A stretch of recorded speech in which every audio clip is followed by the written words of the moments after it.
श्रोतेहो नमस्ते. आपल्या सर्वांना शुभ दिवस.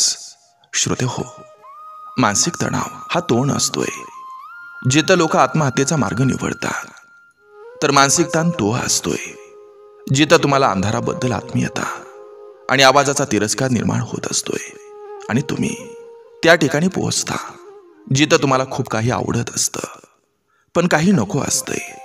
म्हणून श्रोतेहो, शक्य असल्यास जी लोक तुमच्या तणावाचं कारण बनतात ना, त्यांना शक्य तितक्या लवकर सोडून जा. नाहीतर श्रोतेहो, तुम्ही आतल्या आत संपून जात असताय.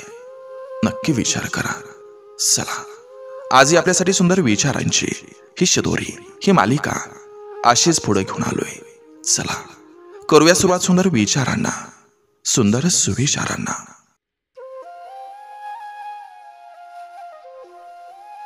खरं समोर आल्यावर सुद्धा तुम्ही खोट्यावर खोटं बोलत असाल तर तुम्हाला कोणीही सुधारू शकत नाही आणि तुम्ही कोणाच्याही मनात जागा मिळवू शकत नाही. नवऱ्याचं बायकोवर खरं प्रेम असेल तर तो स्वतःला बदलतो, पण तो काही केल्या बदलत नसेल तर त्याला तुमची गरज नाही. करत्या माणसानं दुःखाचं विष एकदा जिरवलं की संपूर्ण कुटुंबाला अमृताचं सुख भोगायचं भाग्य मिळतं.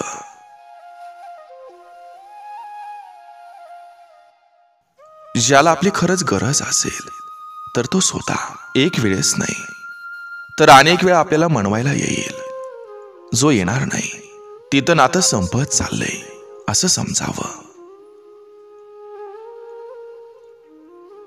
या जगात असा कोणताच व्यक्ती नाही की ज्याला दुःख नाही, पण त्या दुःखाला विसरून जो आनंदात जीवन जगतो तोच खरं आयुष्य जगतो.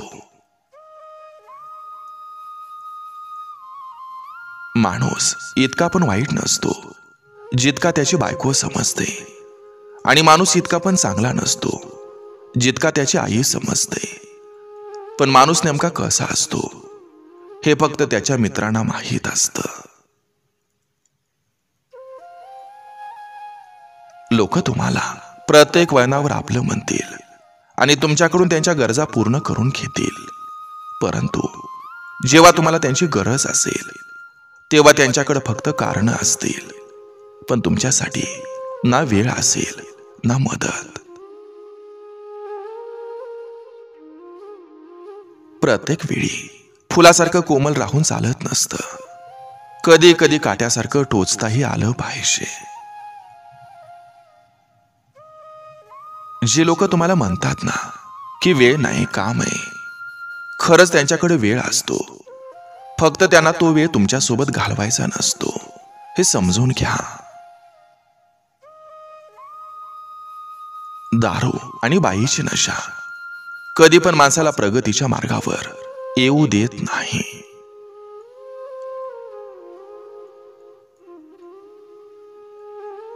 दिवा हा कधीच गटारीजवळ लावत नाही, तो देवाजवळ ठेवला जातो, कारण त्याला प्रकाश देणं हे माहीत असतं. माणसाचं सुद्धा असंच असतं. ज्ञानाच्या प्रकाशानं उजळलेला प्रत्येक जीव हा परमेश्वराजवळच असतो. अहंकार हा वाऱ्यासारखा असतो. फरक फक्त एवढाच की वाऱ्यानं झाडाची पानं तुटतात आणि अहंकारानं जवळची माणसं. परिस्थिती रडवत असताना सुद्धा माणसाला हसावं लागतं, कारण त्याला आयुष्य जगायचं असतं.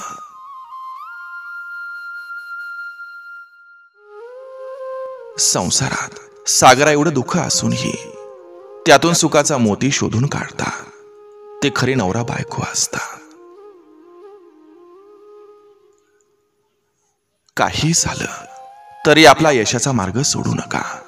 संकट आली, अडचणी आल्या, विरोध झाला, अपमान झाला, कोणी नावं ठेवली, काही हो, चांगल्या कामात निर्लज्ज व्हा. फक्त देह गाठणं लक्षात ठेवा. शेंडी तुटो वा पारंबी, देह गाठायचं म्हणजे गाठायचं.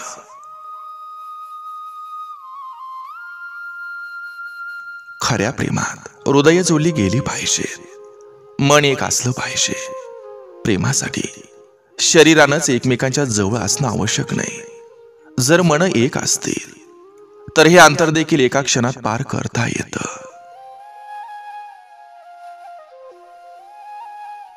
वास्तवाचा स्वीकार करून जगण्यातच खरा आनंद आहे. बाकी सगळा जगासाठी मांडलेला दिखावा असतो. जीवनात सुख शांती हवी असेल तर प्रत्येक गोष्टीवर चिडण्यापेक्षा समोरच्याची फेकाफेकी ऐकून घ्या आणि मनात म्हणा, जाऊ द्या, एडपट आहे.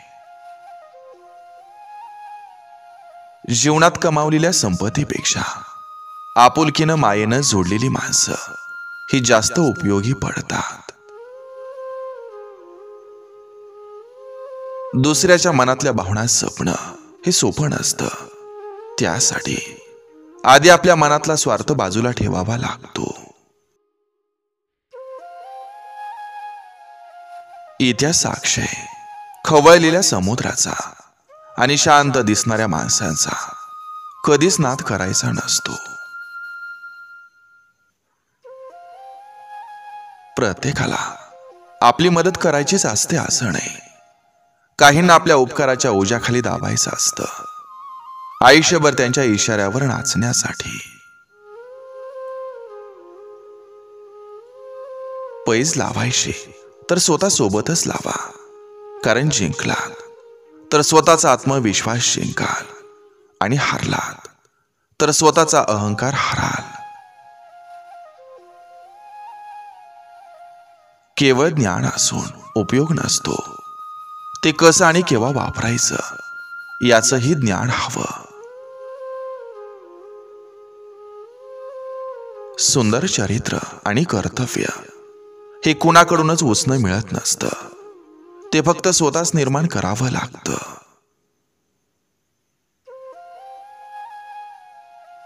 तुम्हाला हवे होते पण मिळाले नाही म्हणून निराश होऊ नका. कदाचित त्यानं तुमचं चांगलं होणार नसेल. कोणी कसं दिसावं यापेक्षा कसं असावं याला महत्व असतं. ते शक्य नसेल तर कमी जास्तीत जास्त कसं नसावं याला तरी नक्कीच महत्व असतं. वागण्यात खोटेपणा नसला तर जगण्यात मोठेपणा येतो. माणसाचं जगण्याचं उद्दिष्ट चांगलं असलं की त्याची वृत्ती आपोआप चांगली होते.